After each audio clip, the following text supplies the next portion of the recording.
Lifted. Without objection, the senator from Texas is recognized. Mr. President, I'd like to ask unanimous consent that Jesse Betcher be granted floor privileges. He is currently my military fellow. Without objection. Mr. President, as Jesse Betcher is coming to the floor, and before I speak, I want to say that he has served in the Army Special Operations Command for the past 16 years. Jesse, a Special Forces Sergeant Major, has deployed to Iraq and Afghanistan numerous times over the past decade, and he has added tremendously to our office's military and overall productivity. Mr. President, I'd like to take a few minutes to acknowledge the steady efforts of our armed forces and our intelligence community to eliminate the leader of al-Qaeda and to help bring some peace and relief to our nation and to those who lost loved ones in the tragedy on 9/11. You know, I've heard some people say justice has been done because the leader of this terrorist organization has finally been captured and taken and killed. You know, Mr. President, I'm not one who's going to say justice has been done. I don't consider taking out the leader of a terrorist organization who killed thousands of Americans who just went to work one day to do their jobs for adding to their quality of life and the lives of their families, an even trade. I don't consider that it is enough. However, it is a first step to righting the wrong that was done by not only the leader of al-Qaeda, but all of those that he has trained through the years to give up their own lives in order to kill innocent people. Because he has ruined the lives of so many Americans, and he has also ruined the lives of so many young Muslim followers who have given up a productive life for one of terrorism and murder. I want to thank today President George W. Bush for his relentless efforts to put this accomplishment in motion. He is the president who received the shock on 9/11, who had to deal with the immediate aftermath. And he put in place the organizations, the military control, the intelligence gathering that have brought us to this point today. And I want to commend President Obama for carrying these principles through to completion. As things are unfolding more and more, we know that President Obama made a very tough and very decisive and correct decision, but a very tough one at the time. And I think both President Bush and President Obama deserve praise today. I want to also especially say that I am proud of the Navy SEALs who knowingly went into harm's way to take down Osama bin Laden. Those are the troops that probably thought there was a good chance they might not come home ever. But they are among the most highly trained forces in the world. They operate on sea, on air, and on land. Each and every day, they volunteer for some of the most dangerous missions under the most difficult circumstances and without recognition. Normally, it is something that we never hear about that takes us one step closer to wiping out the terrorism that we know in the world today. They are truly our nation's heroes. While much praise deservedly goes to the 24 Navy SEALs who raided the terrorist stronghold using surprise and lethal speed, we cannot even think that they went there alone, because they didn't. Shortly after the world saw the brutality of Osama bin Laden's savage plan unfold on American soil nearly 10 years ago, President Bush took the decisive steps to launch an aggressive campaign to hunt down those responsible, including Osama bin Laden. One such step occurred on October 26, 2001, when President Bush signed into law the Patriot Act. It provided the law enforcement and the intelligence community greater authority to track and intercept communications among suspected terrorists. This law has proven to be immeasurably valuable to the intelligence community. It has enhanced our ability to find and capture terrorists. I hope that we will be able to reach a bipartisan agreement to extend the provisions of the Patriot Act that are set to expire at the end of this month. As we have seen from various media reports, and I look forward to getting more details, the ability to monitor communications was a crucial lead used by analysts to determine the eventual location of Osama bin Laden.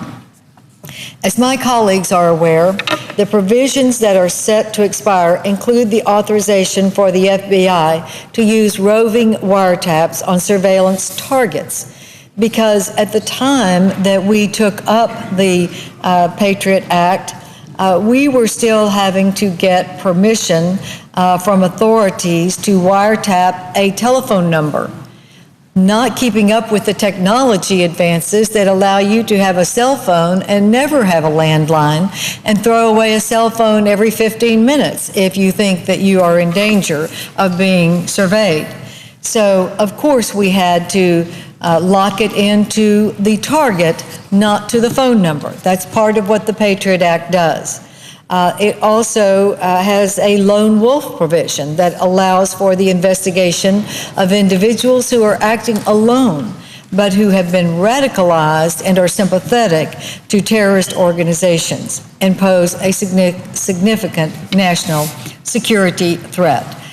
These are just two of the provisions that have enhanced our capabilities to obtain information that has been crucial in capturing not only terrorists that we know have already plotted against us, but also to uncover their plots before they are able to do the harm. We must not allow the provisions of the Patriot Act to expire, especially at a time when Al-Qaeda is reeling from the death of their leader and could be plotting revenge. Stepping back our intelligence efforts now could allow Al-Qaeda to regroup and launch additional attacks against our nation. Another very important step was taken in signing the Intelligence Reform and Terrorism Prevention Act in December of 2004. This act created the National Counterterrorism Center.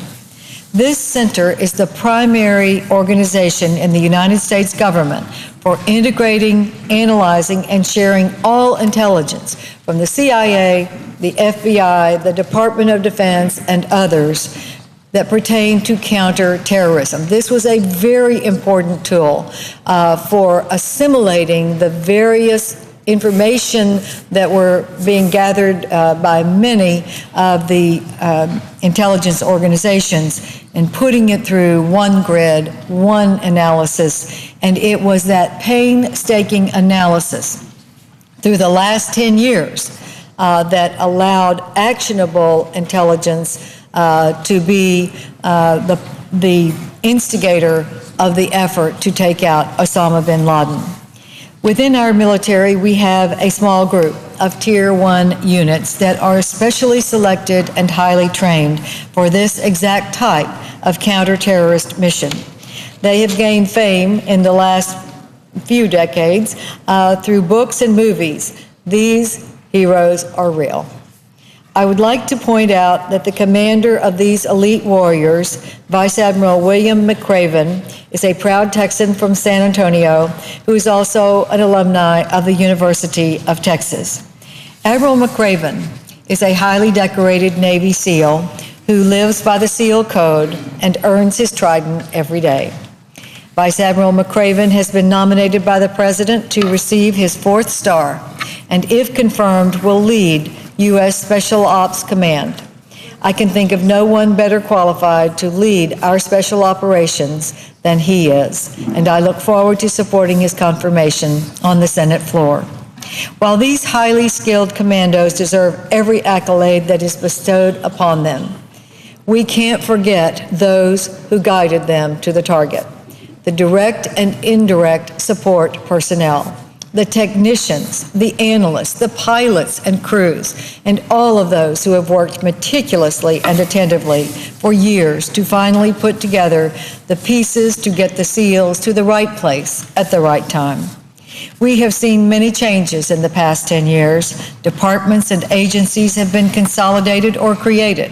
Military commanders have retired. Administrations have changed hands. Most of the soldiers who conducted that first raid in Afghanistan in October of 2001 are no longer wearing uniform. Most of those in the military today were still in school in September of 2001. Many of those in the military signed up to go into the military after 9/11 because they felt so much of a loyalty to our country. I'd like to acknowledge those who devoted so many years to pursuing Osama bin Laden. To those who have retired or moved on to other professions, I want you to know that we appreciate you and your work was not in vain. Our leaders said from the beginning, after September 11th, on that fateful day, we would get Osama bin Laden. And through the efforts of thousands, we did. We have the most professional, the best trained, the best equipped intelligence and military agencies in the world. While there are sighs of relief now from the public, our work is clearly not done. Al-Qaeda is still plotting against our freedom. Other groups are just as zealously dedicated to the mission of destroying our way of life. So while taking down the head of Al-Qaeda was a victory, of course, it is also a stark reminder that we must remain vigilant. As we speak right now, our intelligence experts are exploiting, analyzing, disseminating the information gleaned from the bin Laden raid, and our special operators are preparing for the next mission, whatever it may be. Mr. President, I believe our country is united in the commitment to protecting what makes America great, our freedom and our way of life. I look forward to a day when we will not have to walk through a body scan or put our shoes on an X-ray machine to get on an airplane.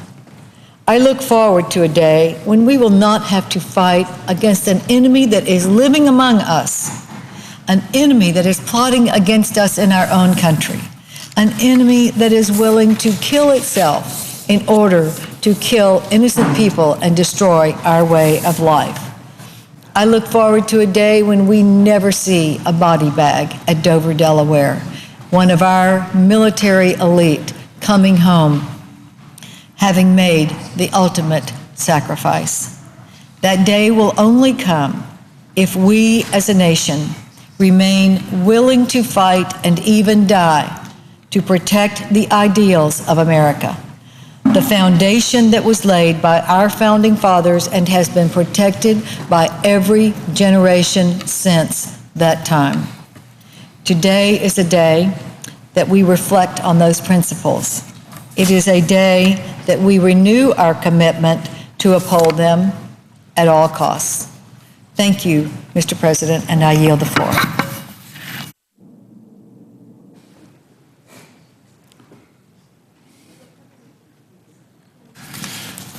Mr. President. The Senator from New Mexico.